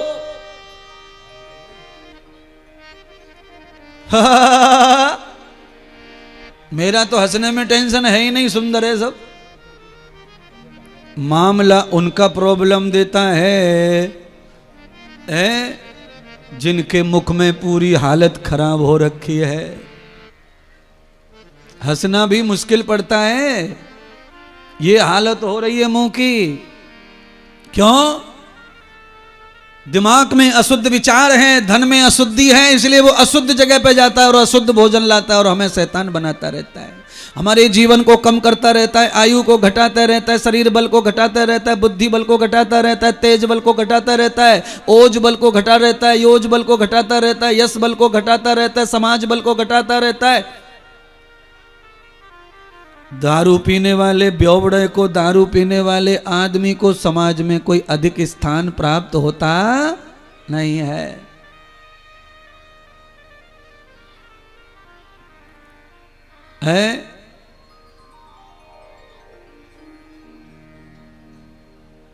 पीछा नहीं छोड़ती बुराई, फिर लंबे समय तक गीत गाया जाता है बुराई का। आप सुधर जाएंगे ना तो भी, आप सुधर गए तो भी लोग आपको छोड़ते नहीं है। कई महात्मा ऐसे हैं जो सुधर के बाबा बन गए। पहले बाबा नहीं थे, पहले लावा थे, बाद में बाबा हो गए तो नाम भी हो गया उनका, आश्रम मठ हो गए और सचमुच के सुधर गए। फिर भी इतिहास के काले पन्नों में काले अक्षर आज तक मिटते नहीं और मिटाए जा नहीं रहे हैं। देखा बड़ा बाबा बन रहा, बीच चौराहे पे कूटा था पुलिस वालों ने पकड़ के, फलाने की भैंस खोल के ले जा रहे हो, भैंस की चोरी करे हो, अब बड़ो बाबा बन गो। आदमी सुधर जाता है फिर भी बुराइयां छोड़ती। इसीलिए महात्मा कहना चाहते हैं जो बुराई पीछा करे मर के भी ना जाए, उन बुराइयों से खुद को बचाने का प्रयत्न करो, खुद को अच्छा रखो, श्रेष्ठ रखो, उत्तम जीवन जियो। आगे भगवान गए, धेनुकासुर को ब्रह्मा जी को दान करके पहुंचे यमुना जी पर। यमुना जी पे भगवान ने क्या देखा कि कुछ गैया कुछ बछड़े मूर्छित पड़े, कुछ मरे हुए पड़े हैं। भगवान को बड़ा कष्ट हुआ। गाय मरी पड़ी है, बछड़े मरे पड़े, क्या हुआ? पूछा। ग्वालों ने कहा प्रभु है नंद के लाला, या यमुना जी में जहर पैदा हो गया है, जो भी गैया पानी पीती है वो सीधी मर जाती है। धन्य है मेरे परमात्मा, इतनी छोटी उम्र में इतनी बड़ी कलाकारी बुद्धि में भगवान ने वहां पर गेंद और बल्ले का खेल खेला जमुना के किनारे। आज कौन सा खेल हो रहा है अहमदाबाद में? World cup. भगवान ने भी गेंद बल्ले का खेल खेला था उनके जमाने में, पर भगवान ने गेंद बल्ले का खेल खेल करके गौ रक्षा का अभियान चलाया था। आज के खिलाड़ी क्या चला रहे हैं अभियान मुझे नहीं पता, कहूंगा नहीं, क्योंकि आज हो जान दो वर्ल्ड कप को, फिर कल बताऊंगा प्रवचन में। आज ठीक नहीं है पोल खोलना किसी का। एक क्रिकेटर तो 15-20 मंजिल पे से कूद पड़ता है, विस्की को लेके प्रचार करता है दारू का, ऊपर से कूद पड़ता दारू लेके। वो ये कहता है विस्की पी के हड्डी टूटे।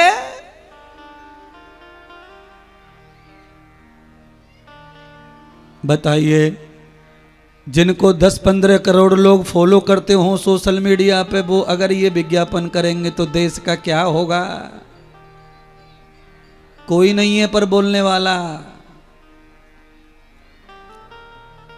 समझ में सबकी में आ गया, क्योंकि एड सबने देखा है टीवी पे।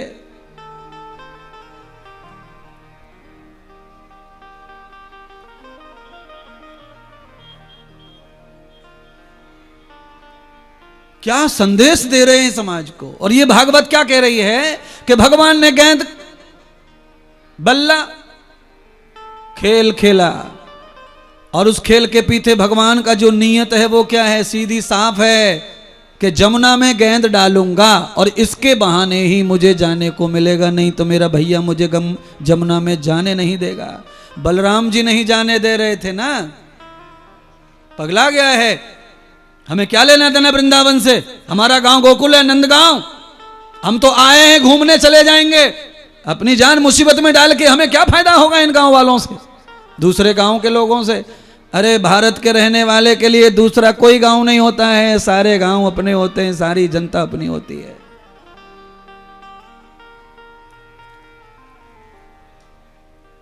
जितने राज्यों के बॉर्डर हैं ना, वहां पे सड़क टूटी सी रहे 500-600 मीटर, वही हाल, हाईवे का भी वही हाल, सबका वही हाल है। क्योंकि बॉर्डर, यूपी का मंत्री जी कह रहा है कि हम क्यों बनाएं, एमपी का मंत्री कह रहा है हम क्यों बनाएं, और दोनों राज्यों के लोग जा रहे आ रहे हैं। उनको यही पता ना कि कल मैं भी वहीं से जाऊंगा, मेरा छोटा भाई भी वहीं से गया है, मेरा मामा का गांव वहीं पे है ना।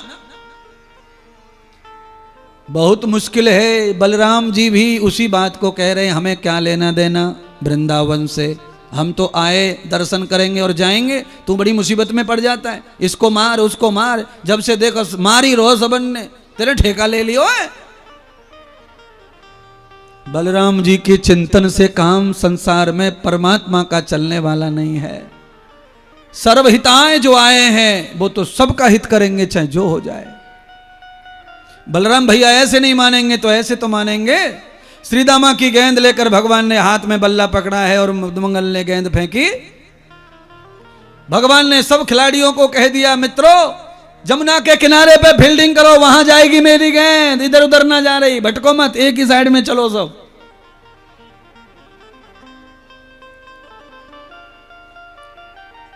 आप सब लोग मुझे एक बात का जवाब दीजिए, आज तक कोई भी क्रिकेट का खिलाड़ी ऐसा हुआ है जिसने एक दिन पहले बता दिया हो कि मैं इतने चौका लगाऊंगा? नहीं। भगवान कृष्ण हैं, देखो भागवत में 5000 साल पहले बल्ला घुमाने से पहले ही चैलेंज कर दिया है कि मेरी गेंद जमुना में जावेगी, रोकनो है तो रोक ले। लंगड़े लूड़े सब खड़े हो गए बेचारे फील्डिंग पे। श्री दामा माधव वो सब जमुना के, भगवान ने कहा तीनों दिशाएं छोड़ दो, उधर ना जा रही, इतकू जागी।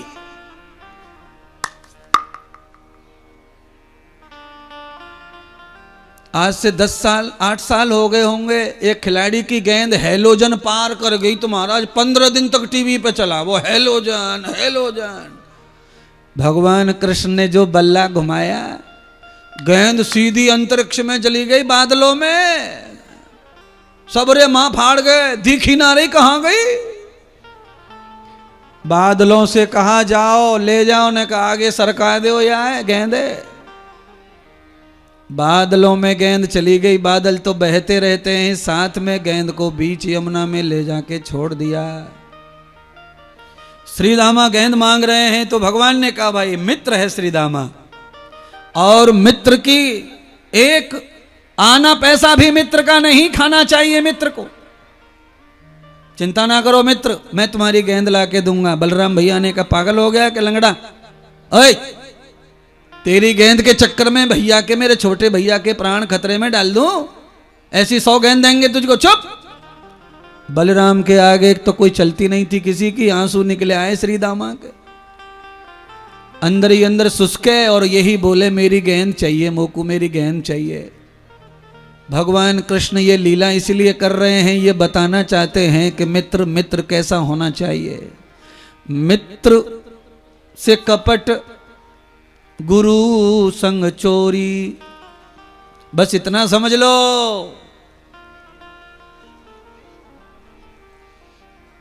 भगवान ने कहा बलराम भैया ये हमारे संग और हमारी वजह से आए बेचारे, हमारे भरोसे आए और हम ही इनकी गेंद को खाजा में फेंक दे में, ये ठीक नहीं है। सवाल मित्र का है और अपने ऊपर से कलंक मिटाने के लिए जीवन भी तबाह हो जाए तो क्या है, पर कलंक मिट जाना चाहिए। भगवान चढ़ गए बड़की डाढ़ पे और बड़की डाल से कूद पड़े जमुना में सीधे, और भगवान कहां चले गए?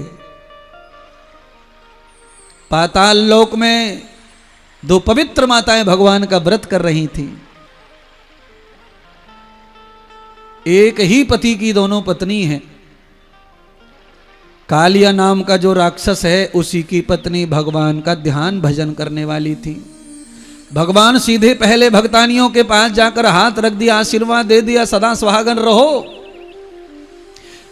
जैसे ही बालक को देखा तो हैरान हो गई, पाताल में इतना सुंदर बालक पाताल में धरती से आ गया। अरे लाला, जितना जल्दी हो सके तुम जल्दी चले जाओ धरती पर, नहीं मेरे पति को पता चल गया तो वो तुम्हें डस लेगा, तुम्हें खा जाएगा, वो जहरीला है। मैया मेरे मित्र की गेंद आ गई तुम्हारे घर में, मुझे तुम्हारे पति से कुछ लेना देना नहीं है। जैसे ही भगवान ने गेंद पे हाथ मारा, गेंद दिखी, कालिया की नाक में मांस की गंध चली गई, भगवान के ऊपर फनफना के पड़ा। 5 फन फैला लिए उसने और भगवान को कब्जे में कर लिया, मटक पटक के मारने लगा भगवान को। भगवान का जो अंग है वो नीला पड़ गया जहर से। भगवान ने निश्चय किया, ये रे यार, हमारा प्रभाव इस पे पड़ा नहीं और इसका प्रभाव हमारे ऊपर पड़ गया, ये तो बड़ी बात हो गई। तब भगवान ने अपने प्रभाव को चेतन किया,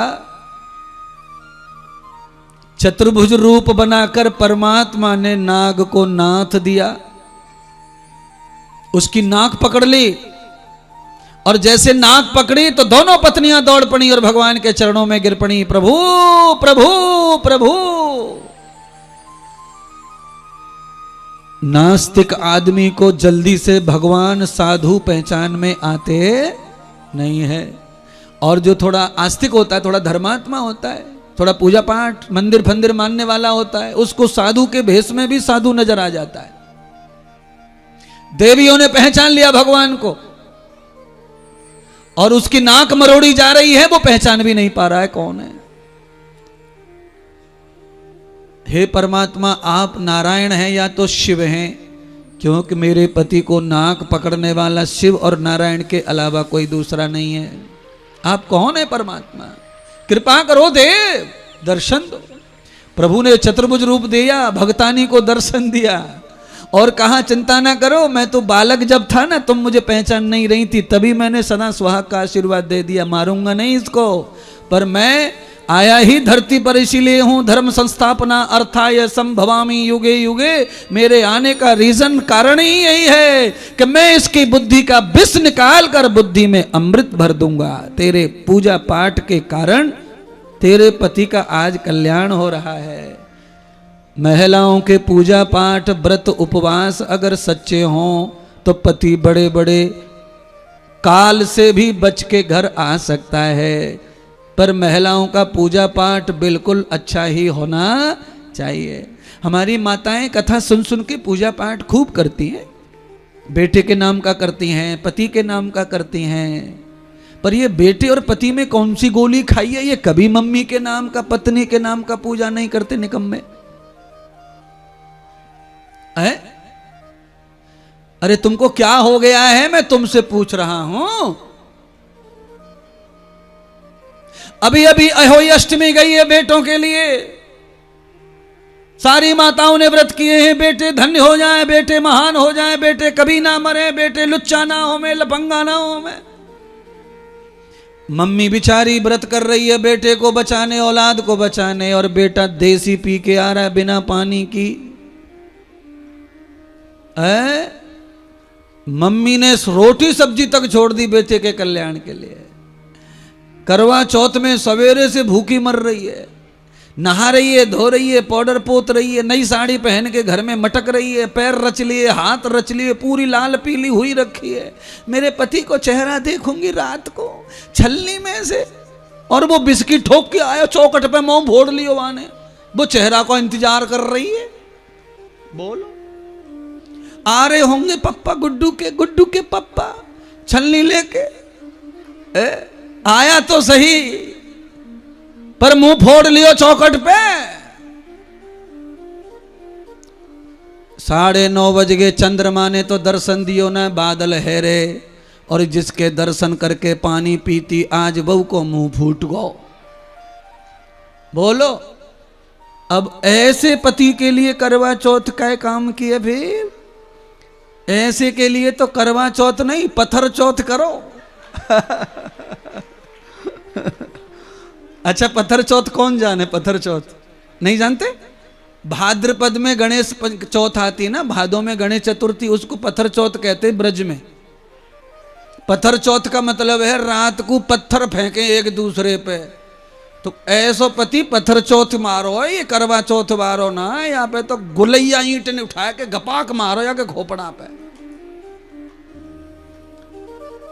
न खोपड़ी रहेगी न दारू को नंबर आवेगो। अच्छा, हॉस्पिटल में आपने किसी को बिस्तर पे दारू पीते देखा है?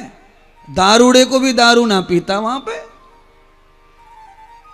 और दारू पी पी के ही हॉस्पिटल पहुंचा है। मैं तो यही कह रहा हूं कि ऐसे सत्संग थोड़े चलते रहे तुम्हारे क्षेत्र में, तो महाराज मामला बिल्कुल फिट हो जाएगा।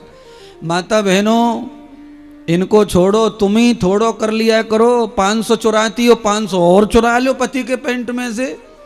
तुम ही कथा जर रख लिया करो, बाबाओं को बुला को, उद्धार होगा तुम्हारा सत्संग से।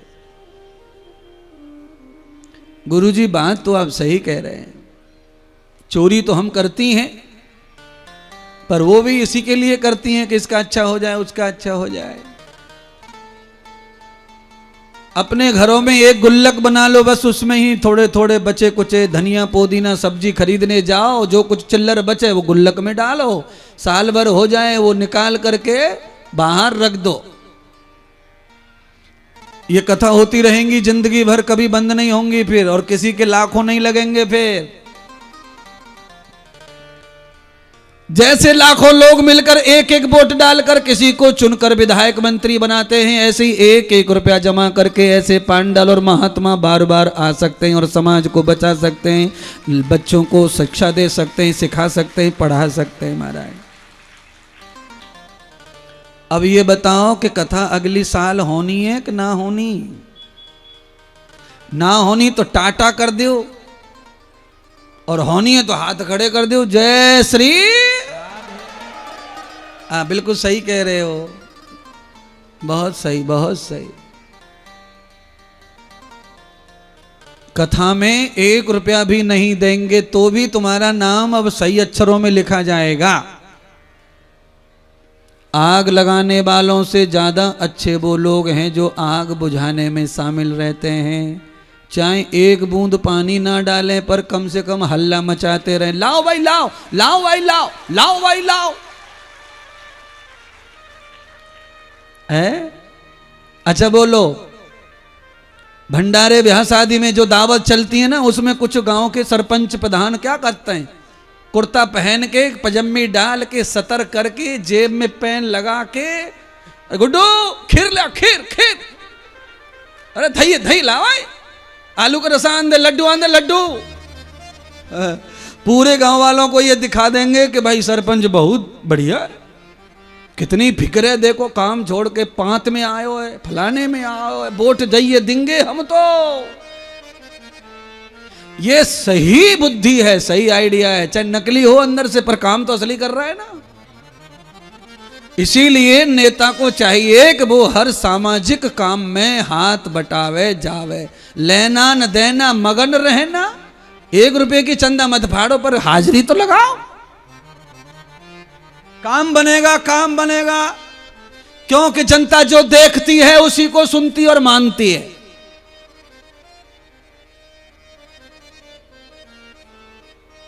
समाज को खड़ा करना है तो सामाजिक कृत्यों में हाथ बटाना चाहिए। मुझे सारी दुनिया सामाजिक कृत्यों में जीवन है, सामाजिक धर्म निभा रहे हैं, इसलिए बहुत करोड़ों लोग जानते पहचानते हैं। देश विदेश में लोग जो है प्यार करते हैं, क्यों? सामाजिक कृत्य कर रहे हैं, सबके हित के लिए काम करते रहते हैं दिन भर, लोगों को अच्छा लगता है, आपको लोग चाहते हैं। तो मैं भी आपसे अनुरोध करूंगा सबसे, आप सब लोग अपने अपनी जिंदगी ऐसी जियो। आज भगवान श्याम सुंदर ने दोनों पत्नियों को वरदान सिद्ध कर दिया और नाग को नाथ कर उसके सिर पर खड़े हो गए और कहा चल धरती पर चल। भगवान पाताल से लेकर आ गए, ढूंढ कर धरती पर ले आए। बीच यमुना में कालिया के सिर पर भगवान खड़े बांसुरी बजाने लगे और एक अंगूठे से, पैर के अंगूठे पे खड़े हो गए महाराज भगवान। बैलेंस की भी हद होती है महाराज, है? आप सिर के ऊपर खड़े हो जाएं और वो भी पानी में, ये बड़ी बात है। इसीलिए भगवान का एक नाम नागर हुआ इस कथा में, इस लीला में, और दूसरा नाम नटवर हुआ। जो नट न कर सके वो कला भगवान कर रहे हैं। अंगूठे पर सिर पर खड़े हो गए नाग के, और वो भी जल में नाच रहे हैं, बांसुरी बजा रहे हैं। भगवान को जैसे इस पोजीशन में देखा तो महात्मा साधु जब जमुना जी पे जुड़ आए, अरे नंद को लाला डूब गो डूब गो डूब गो। जब ऐसे देखा सांस बाहर आए नदी पर घाट पर, तो भगवान ने सारी कथा सुनाई संतों को और नाग को कहा कि चुपचाप अपनी पत्नियों को लेकर के मिद्राचल पर्वत पे चला जा, नहीं तो ये सब खा जाएंगे मार के तुझको, तेरी जिंदगी से खेल जाएंगे, जा भाग। और दोबारा जिंदगी में किसी पानी को गंदा नहीं करना, पर्वत पे जाओ वहां रहो। कालिया अपनी पत्नियों को लेकर मंदराचल पर्वत पर विराजमान चले गए और भगवान जैसे ही किनारे पर पहुंचे तो वृंदावन के महात्मा संत आचार्यों ने भगवान को पहचान लिया कि यह नंद का लाला नहीं है, ये गोपाला नहीं है, ये गौचर नहीं है, ये जो लीला की है इस सांप को बांधने वाला अगर कोई जगत में है तो वो केवल वही है, क्षीर सागर में सोने वाला, और कोई इसे बांध नहीं सकता। महात्मा तो पहचान लेते हैं भगवान क्या है, कौन है। महात्माओं ने लाला को जय जयकार कर दिया, सिर पे पधरा लिया, सबने ऊंच लिया भगवान को। पूरे वृंदावन में सबने भगवान की यात्रा निकाली, सोने के सिंहासन पर बिठाकर मुकुट पहनाकर वस्त्र धारण करा दिए, महात्माओं ने मंत्र बोल दिए और महात्मा भगवान को कहने लगे ये नारायण है, विष्णु है, ये ब्रह्म है, और ये ब्रह्म है, हमारे कल्याण के लिए हमारे धाम में पधारे हैं। इसलिए हे वृंदावन वासियों, आज से हमारे गांव के यही सरपंच हैं, बिना वोट के चुन दिया महात्माओं ने। मुखिया है गांव के मुखिया, मुखिया माने ठाकुर, आज से यही ठकुराई करेंगे। ठाकुर माने कोई जात नहीं होती है, ठाकुर माने कर्म। गांव की जिम्मेदारियों को धर्म पूर्वक जो निभाए निष्पक्ष, उसको ठाकुर कहा गया है। पालन करने वाला, समाज की रक्षा करने वाला, समाज में अहित को न स्वीकार करे, सबका हित चाहने वाला ठाकुर। आज भगवान को ठाकुर का भी नाम मिल गया और भगवान को संतों ने एक और नया नाम दिया है। बोलो श्री वृंदावन बिहारी की जय। अद्भुत नाम भगवान को प्राप्त हो गया महाराज। जय राधे जय राधे जय राधे रसिक बिहारी, बनवारी, तेरी सूरत पे जाऊं बलिहारी। बोलो जय राधे रसिक बिहारी बनवारी, तेरी सूरत पे जाऊं बलिहारी। बोलो जय राधे रसिक बिहारी बनवारी, तेरी सूरत पे जाऊं बलिहारी। जय राधे रसिक बिहारी बनवारी, तेरी सूरत पे जाऊं बलिहारी।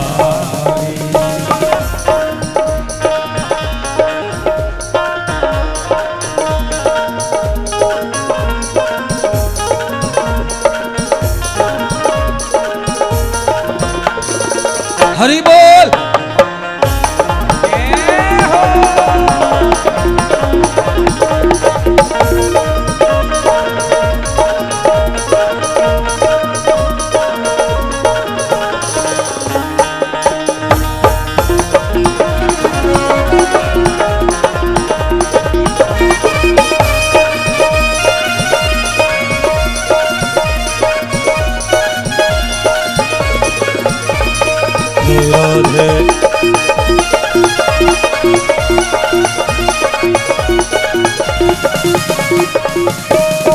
जय राधे जय राधे जय राधे जय राधे जय राधे जय राधे जय राधे राधे जय राधे राधे राधे जय राधे रसिक बिहारी बनवारी, तेरी सूरत पे जाऊं बलिहारी। बोलो जय राधे रसिक बिहारी बनवारी, तेरी सूरत पे जाऊं बलिहारी। जय राधे रसिक बिहारी बनवारी, तेरी सूरत पे जाऊं बलिहारी।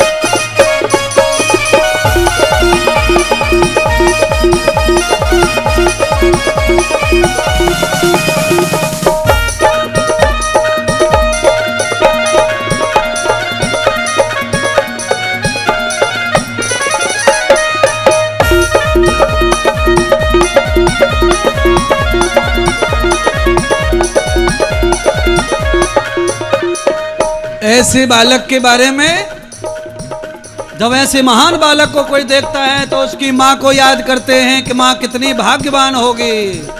तेरी मैया है प्यारी प्यारी, तेरी मैया है प्यारी प्यारी, तेरी यशोदा है प्यारी प्यारी, तेरी यशोदा है प्यारी प्यारी, तेरी मैया है प्यारी प्यारी, तेरी मैया है प्यारी प्यारी, तेरी मैया पे, तेरी मैया पे, तेरी मैया पे जाऊं बलिहारी गिरधारी। जय राधे रसिक बिहारी, बोलो जय राधे बिहारी बनवारी, तेरी सूरत पे जाऊं बलिहारी। जय राधे रसिक बिहारी बनवारी, तेरी सूरत पे जाऊं बलिहारी।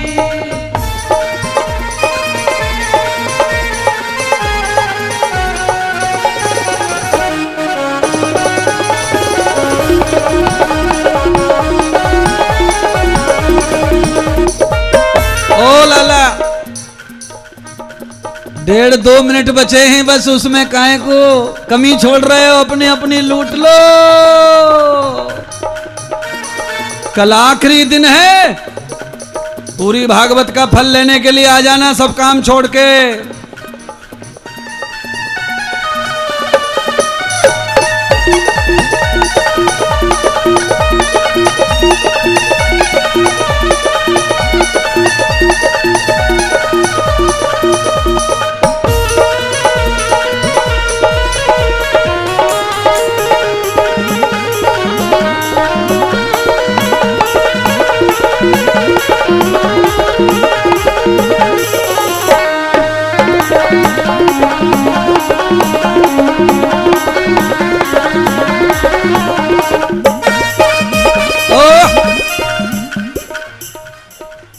लाला कुर्सी पर बैठ के कैसे फल मिलेगो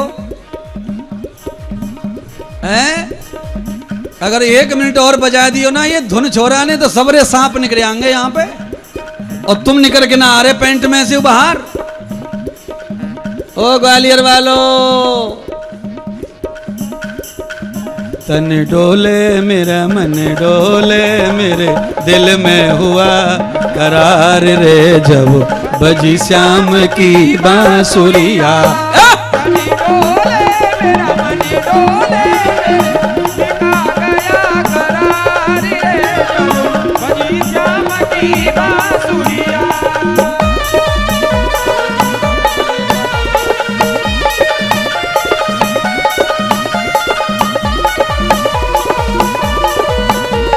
ओ भैया 1 सेकंड, ओ नए चेला सोनी, चौकीदारी ना करनी, कूद के लूट ले, हीरे मोती लुट रहे। जितना नाच लेंगे उतना ही बचेंगे लकवा से, पैरालाइज से, हार्ट अटैक से।